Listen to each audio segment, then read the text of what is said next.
नमस्कार, जय श्री कृष्ण। मैं जया गुप्ता। इस वीडियो में मैं अधिक मास यानी पुरुषोत्तम मास के 5वें दिन की कथा लेकर आई हूँ। 5वें दिन की कथा में हम अध्याय 5 को देखेंगे। इसके पहले के सभी अध्याय के वीडियोस मैंने बना रखे हैं और अपने चैनल पर डाल रखे हैं। आप वहां से उन्हें सुन सकते हैं और देख सकते हैं।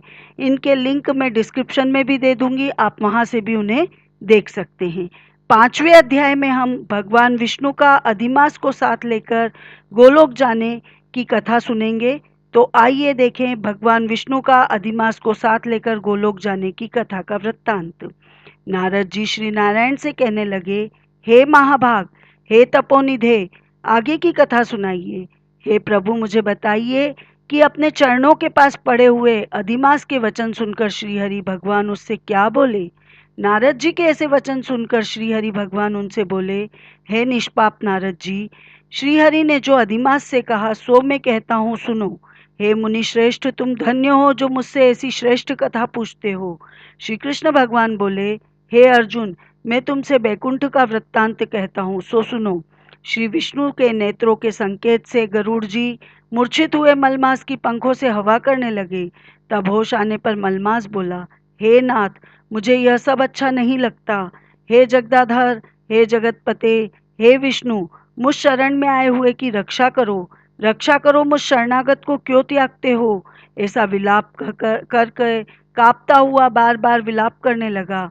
तब मलमास से वैकुंठवासी ऋषिकेश भगवान ने कहा, हे वत्स, तेरा दुख निवारण होने को कोई उपाय नहीं दिखता। तू सोच मत कर, उठ उठ, तेरा कल्याण होगा। ऐसा कहकर मन में पल भर में उपाय निकालकर फिर श्री विष्णु भगवान बोले, हे वत्स, आओ मेरे साथ गोलोक धाम चलो, जो योगियों को भी दुर्लभ है, जहाँ भगवान श्री कृष्ण रहते हैं। वहाँ गोपी गणों के मध्य बैठे हुए दो भुजा वाले मुरलीधर, नवीन मेघ के समान श्याम शरीर, कमल जैसे विशाल नेत्र, ऐसे ईश्वर पुरुषोत्तम भगवान श्री कृष्णचंद्र विराजमान है। शरद ऋतु के पूर्ण चंद्रमा के समान जिनके मुख की शोभा है, करोड़ों कामदेव की भांति सलोने, चित्चोर, लीला के धाम, पीताम्बरधारी, तुलसी, कुंद, मंदार और पारिजात के पुष्पों की माला पहने, प्रेम के आभूषण पहने, अलंकार रूप भक्तों पर दया करने वाले, कस्तूरी और केसर युक्त चंदन से लेपित शरीर, वृक्ष स्थल पर श्रीवत्स चिन्ह और कौस्तुभ मणि एवं रघु की लाट से शोभित हृदय, सिर पर श्रेष्ठ रत्नों से जड़ित मुकुट और कानों में कुंडल पहने, पार्षदों से घिरे हुए, रत्नों से जड़े सिंहासन पर बैठे हुए, वे ही पर ब्रह्म पुराण पुरुषोत्तम हैं।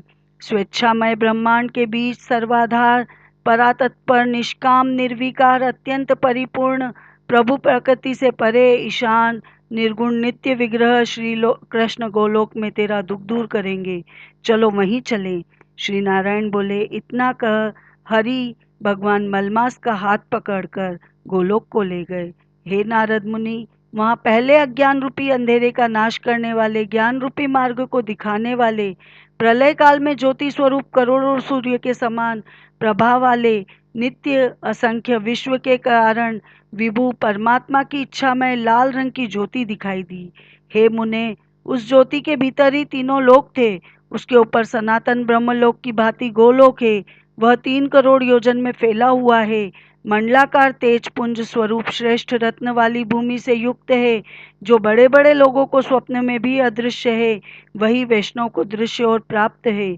उसे योगेश्वर श्री कृष्ण ने योग द्वारा धारण कर रखा है। ऐसा श्रेष्ठ गोलोक अंतरिक्ष में स्थित है और आदि यानी मानसिक चिंताएं और व्याधि यानी शारीरिक रोग, बुढ़ापा, मृत्यु, शोक, भय आदि से रहित है। बहुमूल्य रत्नों से जड़ित करोड़ों मंदिरों से सुशोभित है। उस गोलोक के नीचे दाहिनी ओर बैकुंठ लोक है और बाएं ओर बैकुंठ के समान आकार वाला शिवलोक है। बैकुंठ का फैलाव 1 करोड़ योजन में है और उसका आकार जिसमें करोड़ों योजन लंबा और महामंडलाकार है। वहाँ पीले वस्त्रों से शोभायमान वैष्णव जन रहते हैं। वे वैष्णव शंख, चक्र, गदा और पद्मधारी लक्ष्मी जी के साथ चतुर्भुज रूप में रहते हैं और बैकुंठ की स्त्रियां लक्ष्मी जी के समान सुंदर है। उनके चलने से पायजेब और करधनी की झनकार बड़ी प्यारी होती है। गोलोक के बाई ओर जो शिवलोक है, वहाँ प्रलय नहीं होता और सृष्टि काल में पार्षद लोग रहते हैं और वह 1 करोड़ योजन में फैला हुआ है। वहाँ महादेव जी के गण सारे शरीर में भस्म रमाए, सर्पों के जनेऊ पहने, ललाट पर अर्धचंद्र धारे, हाथों में शूल पट्टिश लिए, जटाओं में गंगा धारण किए हुए, तीनों नेत्र वाले पराक्रमी शूरवीर रहते हैं। गोलोक में निरंतर परमानंद कारक परम हर्ष को करने वाली अत्यंत मनोहर एक महान ज्योति है। उस ज्योति में अत्यंत सुंदर एक रूप है जो नीलकमल के समान श्याम वर्ण, कमल के समान लाल नेत्र, आनंदजनक, निराकार, परे से भी परे, जिसका योगी जन अपने ज्ञान चक्षुओं से निरंतर ध्यान करते रहते हैं।